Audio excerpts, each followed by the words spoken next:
करने से पहले बराह रास्त आपको मध्य प्रदेश लिए चलते हैं, जहां पर वोजरा के हल्फ बर्दारी की तकरीब इस वक्त भोपाल मध्य प्रदेश के अंदर हो रही है। और इस बीच शिवराज सिंह चौहान की काबीना में आज दूसरी बार तौसीक की जा रही है। मैं राजवर्धन सिंह प्रेम सिंह दत्तीगांव ईश्वर की शपथ लेता हूं कि जो विषय मध्य प्रदेश राज्य के मंत्री के रूप में मेरे विचार के लिए लाया जाएगा अथवा मुझे ज्ञात होगा, उसे किसी व्यक्ति या व्यक्तियों को तब के सिवाय जबकि ऐसे मंत्री के रूप में अपने कर्तव्यों के सम्यक निर्वहन के लिए ऐसा करना अपेक्षित हो, मैं प्रत्यक्ष अथवा अप्रत्यक्ष रूप से संसूचित या प्रकट नहीं करूंगा। महोदया, कृपया अब आप नियुक्त राज्य मंत्री श्री भारत सिंह कुशवाहा को अपने पद तथा गोपनीयता की शपथ ग्रहण करने के लिए अनुमति प्रदान करें।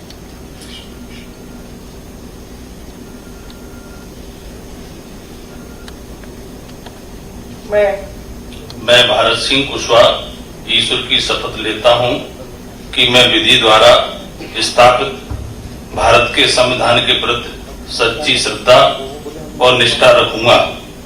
मैं भारत की प्रभुता अखंडता अक्षुण्ण रखूंगा। मैं मध्य प्रदेश राज्य के राज्य मंत्री के रूप में अपने कर्तव्यों का श्रद्धा पूर्वक और शुद्ध अंतःकरण से निर्वहन करूंगा तथा मैं भय या पक्षपात, अनुराग या दोष के बिना सभी प्रकार के लोगों के प्रति संविधान और विधि के अनुसार न्याय करूंगा। मैं भारत सिंह कुशवाहा ईश्वर की शपथ लेता हूं कि जो विषय मध्य प्रदेश के राज्य मंत्री के रूप में मेरे विचार के लिए लाया जाएगा अथवा मुझे ज्ञात होगा, उसे किसी व्यक्ति या व्यक्तियों को तब के सिवाय जबकि ऐसे राज्य मंत्री के रूप में मैं अपने कर्तव्यों के समन्वय निर्वहन के लिए ऐसा करना अपेक्षित हो, मैं प्रत्यक्ष अथवा अप्रत्यक्ष रूप से संसूचित या प्रकट नहीं करूंगा। श्री इंदर सिंह परमार।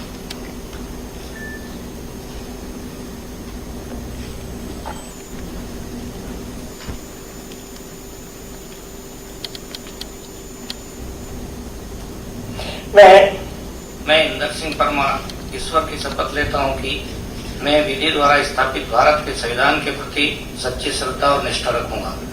मैं भारत की प्रभुता और अखंडता अक्षुण्ण रखूंगा। मैं मध्य प्रदेश राज्य के राज्य मंत्री के रूप में अपने कर्तव्यों का श्रद्धापूर्वक और शुद्ध अंतःकरण से निर्वहन करूंगा तथा मैं भय या पक्षपात, अनुराग या द्वेष के बिना सभी प्रकार के लोगों के प्रति संविधान और विधि के अनुसार न्याय करूंगा। मैं इंदर सिंह परमार ईश्वर की शपथ लेता हूं कि जो विषय मध्य प्रदेश राज्य के राज्य मंत्री के रूप में मेरे विचार के लिए लाया जाएगा अथवा मुझे ज्ञात होगा, उसे किसी व्यक्ति या व्यक्तियों को तब तक के सिवाय जबकि ऐसे राज्य मंत्री के रूप में अपने कर्तव्यों के सम्यक निर्वहन के लिए ऐसा करना अपेक्षित हो, मैं प्रत्यक्ष अथवा अप्रत्यक्ष रूप से संसूचित या प्रकट नहीं करूंगा। श्री राम खेलावन पटेल।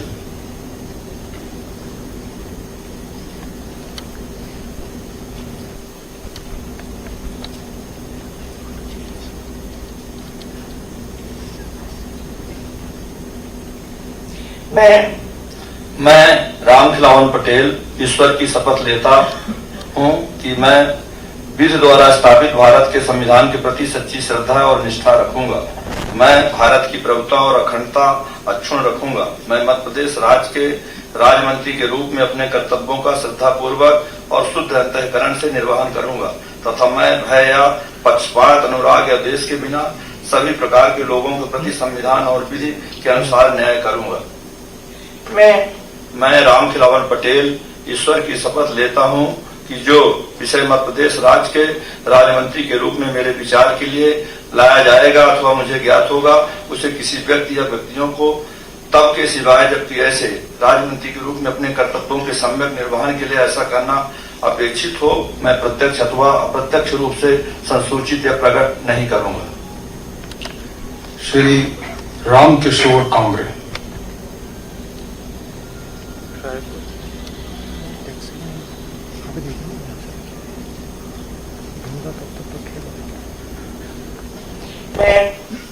मैं रामकिशोर नानो कावरे ईश्वर की शपथ लेता हूं कि मैं विधि द्वारा स्थापित भारत के संविधान के प्रति सच्ची श्रद्धा और निष्ठा रखूंगा। मैं भारत की प्रभुता और अखंडता अक्षुण्ण रखूंगा। मैं मध्य प्रदेश राज्य के राज्य मंत्री के रूप में अपने कर्तव्य का श्रद्धापूर्वक और शुद्ध अंतःकरण से निर्वहन करूंगा तथा मैं भय या पक्षपात, अनुराग या द्वेष के बिना सभी प्रकार के लोगों के प्रति संविधान और विधि के अनुसार न्याय करूंगा। मैं रामकिशोर नानो कावरे ईश्वर की शपथ लेता हूं कि जो विषय मध्य प्रदेश राज्य के राज्य मंत्री के रूप में मेरे विचार के लिए लाया जाएगा अथवा मुझे ज्ञात होगा, उसे किसी व्यक्ति या व्यक्तियों को तक के सिवाय, जबकि ऐसे राज्य मंत्री के रूप में अपने कर्तव्य के संयम निर्वहन के लिए ऐसा करना अपेक्षित हो, मैं प्रत्यक्ष अथवा अप्रत्यक्ष रूप से संसूचित या प्रकट नहीं करूंगा। श्री ब्रिजेंद्र सिंह यादव।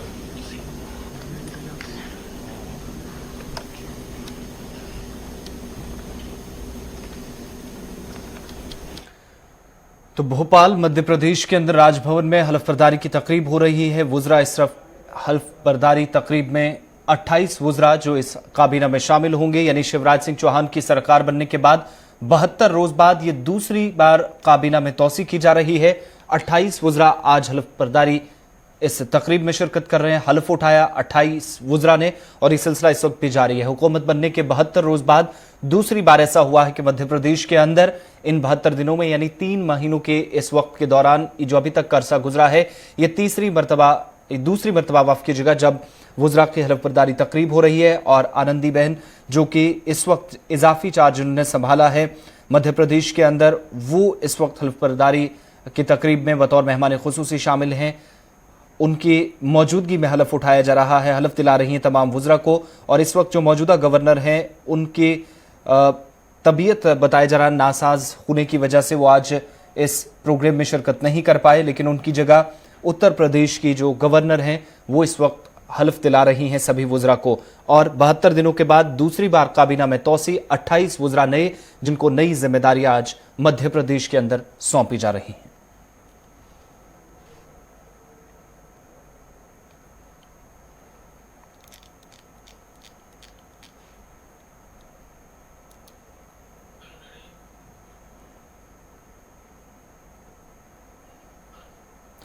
बात अब जम्मू कश्मीर की, जहां पर दिल्ली में आज लेफ्टिनेंट गवर्नर गिरीश चंद्र मुर्मू वज़ीर दाखिला अमित शाह से मुलाकात कर सकते हैं और जम्मू कश्मीर की मौजूदा सूरत हाल से वज़ीर दाखिला को आज आगाह किया जाएगा। दिल्ली में लेफ्टिनेंट गवर्नर गिरीश चंद्र मुर्मू कल से हैं और आज माना जा रहा है कि लेफ्टिनेंट गवर्नर वज़ीर दाखिला अमित शाह से दिल्ली में मुलाकात कर सकते हैं। वजारत दाखिला के जो दीगर सीनियर अफसरान हैं वो भी उनसे आज मुलाकात के दौरान मौजूदा सूरत हाल के हवाले से तफसीलात हासिल करेंगी।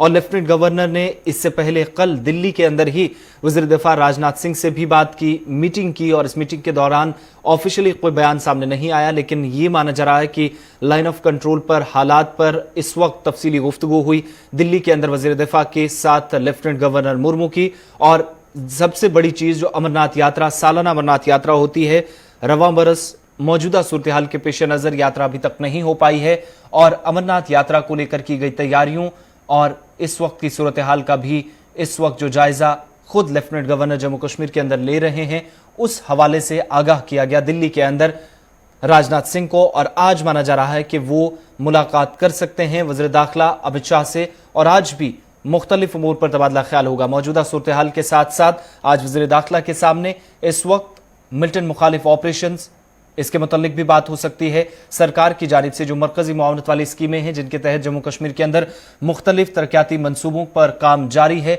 उनमें हुई पेशरफ्त, लॉकडाउन के दौरान अवामी ताउन और मुख्तलिफ उमूर पर आज बातचीत दिल्ली के अंदर वज़ीर दाखिला अमित शाह और लेफ्टिनेंट गवर्नर गिरीश चंद्र मुर्मू के दरमियान हो सकती है। और इससे पहले कल वज़ीर दिफा राजनाथ सिंह से भी एलजी मुर्मू की मुलाकात हुई। इधर मशरकी लद्दाख में चीन से जारी कशीदगी के दरमियान अब हुकूमत की जानिब से हर मुमकिन कदम उठाया जा रहा है। पिछले दिनों हुकूमत ने जहां 59 चीनी एप्लीकेशंस पर पाबंदी आयद की थी, अब हुकूमत ने चीनी कंपनियों को हिंदुस्तान में सड़क प्रोजेक्टों और छोटी और दरमियाने दर्जे की सनतों से दूर करने की भी तैयारी कर ली है। सड़क ट्रांसपोर्ट और शाहराहों के वजीर नितिन गडकरी ने कल कहा कि हुकूमत चीनी कंपनियों को सड़क प्रोजेक्टों का हिस्सा बनने की इजाजत नहीं देगी। इसमें चीन की कंपनियों के साथ मुश्तरका मंसूबे बनाने वाली कंपनियां भी शामिल होंगी।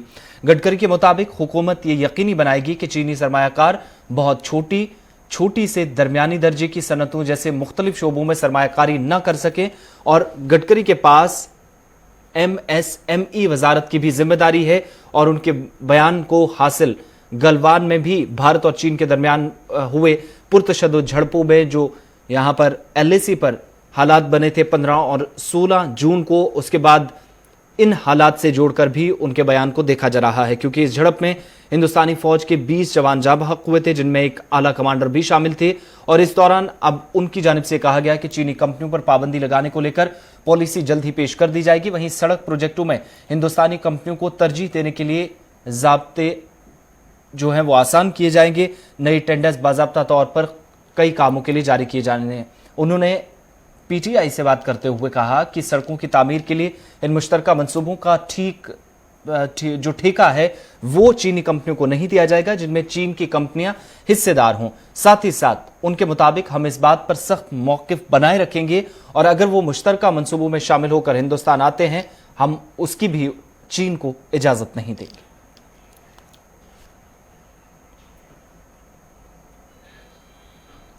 इधर मशरकी लद्दाख में हकीकी कंट्रोल लाइन पर गुज़श्ता तकरीबन 2 माह से चीन के साथ जारी फौजी ताअत्तुल के दरमियान वज़ीर दिफा राजनाथ सिंह सिक्योरिटी सूरत हाल का जायजा लेने के लिए लद्दाख के दौरे पर जाएंगे और वज़ीर दिफा के साथ फौजी सरबराह जनरल मनोज मुकुंद नरवाने भी लद्दाख जाने वाले हैं। दोनों ममालिक के दरमियान फौजी ताअत्तुल पैदा होने के बाद राजनाथ सिंह का यह पहला लद्दाख दौरा है और जराये के मुताबिक राजनाथ सिंह वहां फौज के सीनियर अफसरान के साथ आला सतही मीटिंग करेंगे और सिक्योरिटी समेत मुख्तलिफ पहलुओं की नजर से सूरत हाल का जायजा लिया जाएगा। वज़ीर दिफा के लेह वाक़ अस्पताल जाने का भी प्रोग्राम है, जहां चीनी फौजियों के साथ पुरतशद्दुद झड़पों में जवानों का इलाज चल रहा है। जो जख्मी हुए हैं उनकी हौसला अफजाई की जाएगी। इससे कबल जनरल नरवाने ने भी लद्दाख के 2 रोज़ा दौरे पर फौजी अफसरान के साथ बातचीत की थी और फौज की तैयारियों का जायजा लेने के साथ साथ फौजियों के साथ भी तमाम उमूर पर तबादला ख्याल किया गया था और जख्मी जो फौज के जवान हैं उनकी भी हौसला अफजाई की गई थी। वाज़ेह है कि ताअत्तुल दूर करने के लिए दोनों अफवाज के बीच 3 मरतबा लेफ्टिनेंट जनरल सतह की गुफ्तगू भी हुई है, मुज़ाकराती अमल भी हुआ है, ताहम कोई भी ठोस नतीजा अभी तक बरामद नहीं हुआ है।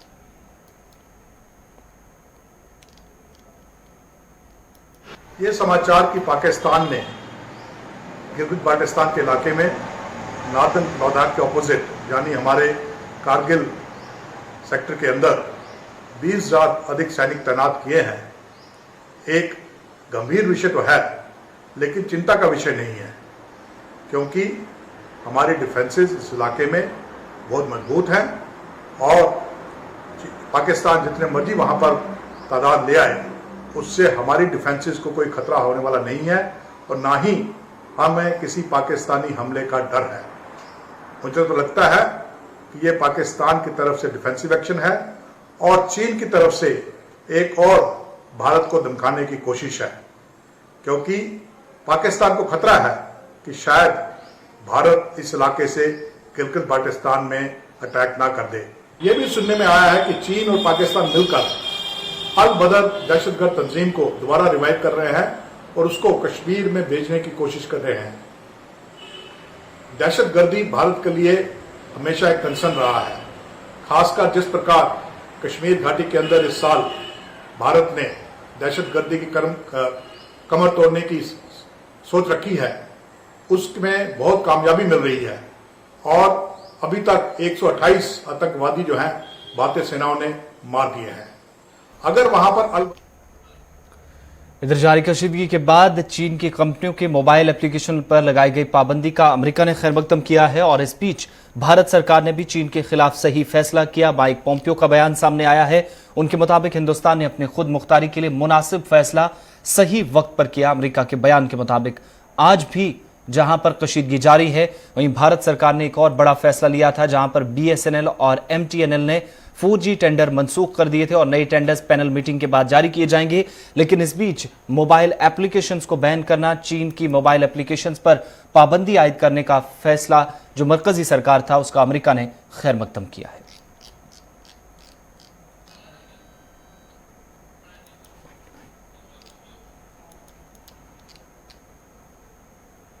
Today, the Chinese Communist Party implemented its draconian national security law on Hong Kong in violation of commitments that it made to the Hong Kong people and to the United Kingdom, in a UN-registered treaty and in contravention of Hong Kongers' human rights and fundamental freedoms.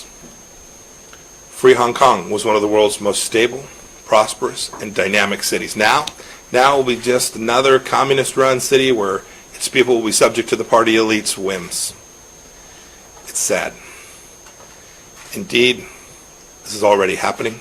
Security forces are already rounding up Hong Kongers for daring to speak and think freely. The rule of law has been eviscerated. And as always, the Chinese Communist Party fears its own people more than anything else. The United States is deeply concerned about the law's sweeping provisions and the safety of everyone living in the territory, including Americans. Article 38 of the new law also purports to apply to offenses committed outside of Hong Kong by non-residents of Hong Kong, and this likely includes Americans. This is outrageous and an affront to all nations. On Friday, we implemented visa restrictions on those responsible for the Hong Kong crackdown. On Monday, we announced that we would end defense equipment and dual-use technology exports of U.S. origin going to the territory. We will continue to implement President Trump's directive to end Hong Kong's special status. Other federal agencies are involved as well. I applaud FCC Chairman Ajit Pai for designating Huawei and ZTE as national security risks. We're also continuing to take action to build on President Trump's signing of the Uyghur Human Rights. सरकार ने चीन के खिलाफ सही फैसला किया, Mike Pompeo ने, और अमेरिका की तरफ से खैर मकदम किया गया इस फैसले का। और अमेरिका के मुताबिक हिंदुस्तान ने अपनी खुद मुख्तारी के लिए मुनासिब फैसला किया है। वहीं जब कशीदगी सरहदी इलाकों में बरकरार है, खासतौर से हकीकी कंट्रोल लाइन पर मशरकी लद्दाख के अंदर, और इस बीच इधर पाकिस्तान के वज़ीर आज़म इमरान खान आज नेपाल के वज़ीर आज़म केपी शर्मा ओली से बात करने जा रहे हैं और माना जा रहा है कि दोपहर 12:30 बजे के करीब इमरान खान और ओली की फोन पर बातचीत होगी। इसी पर इस वक्त मजीद बातचीत के लिए हमारे साथ एग्जीक्यूटिव एडिटर इशफाक गौहर हैं। इशफाक, क्या कुछ उम्मीद है, क्या कुछ इम्कानात हैं आज की इस बातचीत में? भारत का मामला सामने आएगा या फिर कोई और उमूर हो सकते हैं जिन पर तबादला ख्याल होगा? देखिए, पाकिस्तान की अगर हम बात करेंगे तो लगातार पाकिस्तान पिछले 2 दिन से मुख्तलिफ महाजों पर काफी ज्यादा सरगर्म है।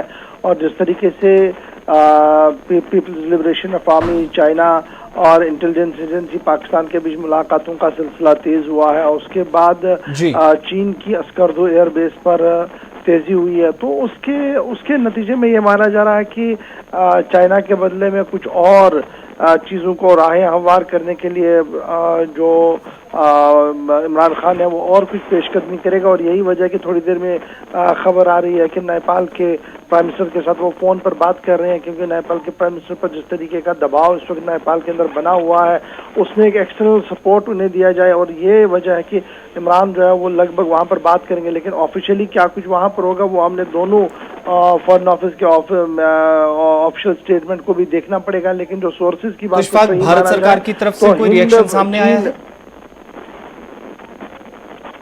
भारत सरकार की तरफ से इस पर अभी तक कोई reaction?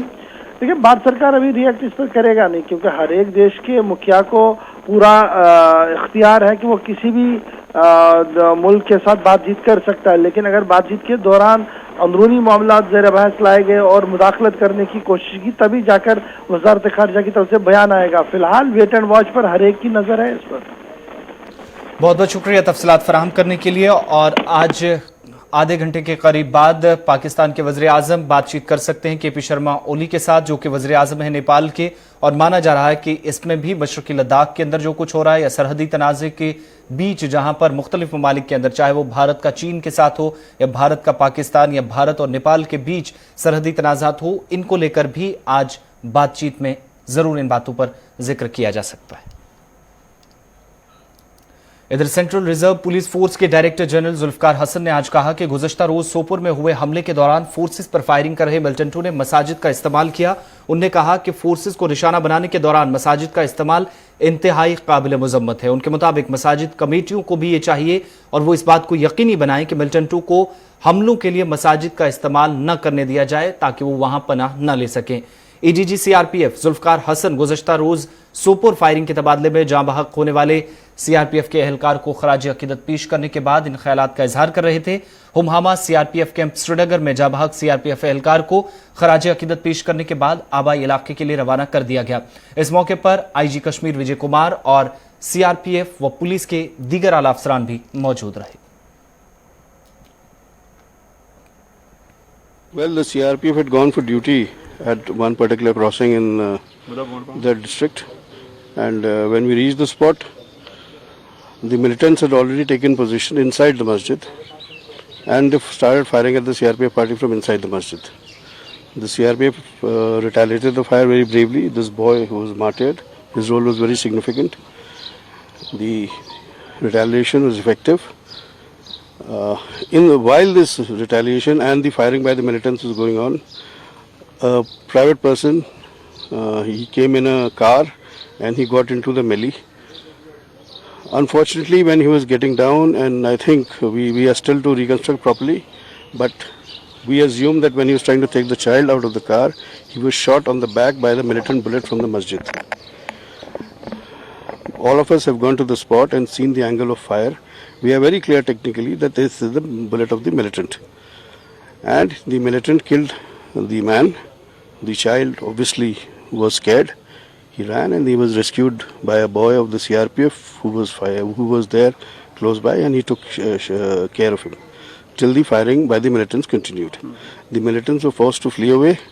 They went from the masjid, inside the masjid they went back, and from the rear side they flew away. The retaliation by the CRPF was effective.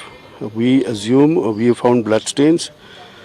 Inside the mosque we find more than 60 MTs plus 2 magazines. So this shows that the militants had taken position well in time and they were waiting in the masjid for the CRPF party to arrive. I find this use of the mosque for such activities highly reprehensible. I think so far, we, as from all the forces, we have the highest respect for all religions. We do not ever enter into a religious place knowing the sentiments of the citizens of the place. However, this use, and it's a repeated use, not for the first time they've done it, I think I would appeal to the masjid committees of this valley as well as to the citizens that at least we should secure our religious places, not allow them to be hijacked by militancy. Kashmir में आज सुबह मजीद 2 अफराद corona virus से चल बसे, जिससे मरकज के ज़ेर इंतजाम इलाके में इस मोहलिक वायरस से मरने वालों की मजमूई तादाद 109 तक पहुंच गई। इंतजामिया के मुताबिक जनूबी जिला कुलगाम का एक 55 साला शहरी और शुमाली कश्मीर के सोपोर बारामूला का 65 साला शहरी Sher Kashmir institute of medical sciences Soura Srinagar के अंदर देर रात इंतकाल कर गए। तफसीलात के मुताबिक कुलगाम की यारीपुरा इलाके का शहरी 22 जून से अस्पताल में दाखिल था, जो हाई ब्लड प्रेशर, ज़ियाबतीज़ वगैरह अमराज में मुब्तला था और दौरान शब चल बसा। इस तरह बारामूला कस्बे का भी सोपोर इलाके का शहरी जो कि 10 रोज तक अस्पताल में ज़ेर इलाज रहने के बाद इंतकाल कर गया। वहीं जम्मू कश्मीर में गुज़श्ता 24 घंटों के दौरान भी 198 मुस्बत मामलों की तस्दीक हुई है, जहां जम्मू सूबे से 19 और कश्मीर वादी से अब तक 179 मामले सामने आए हैं, जो पिछले 24 घंटों के दौरान ये केसेस रिपोर्ट हुए हैं। इस अरसे के दौरान 134 मरीज सेहतियाब हुए हैं। वादी कश्मीर के अंदर 96 और जम्मू सूबे में अब तक 13 लोगों की जान गई है। वहीं मुल्क में एक बार फिर 24 घंटों के दौरान 19,000 से जायद कोरोना के नए मामले सामने आए हैं और इसके साथ ही मजमूई कोरोना मुतासरीन की तादाद मुल्क में 6 लाख से तजावुज कर गई। जारी करदा ताज़ा आदादोशुमार के मुताबिक गुज़श्ता 24 घंटों में 434 अमवात हुई और 19,148 नए मामले सामने आए हैं, जिससे 6,04,641 तक मुतासरीन की तादाद पहुंच गई और मरने वालों की तादाद 17,834 तक पहुंच गई।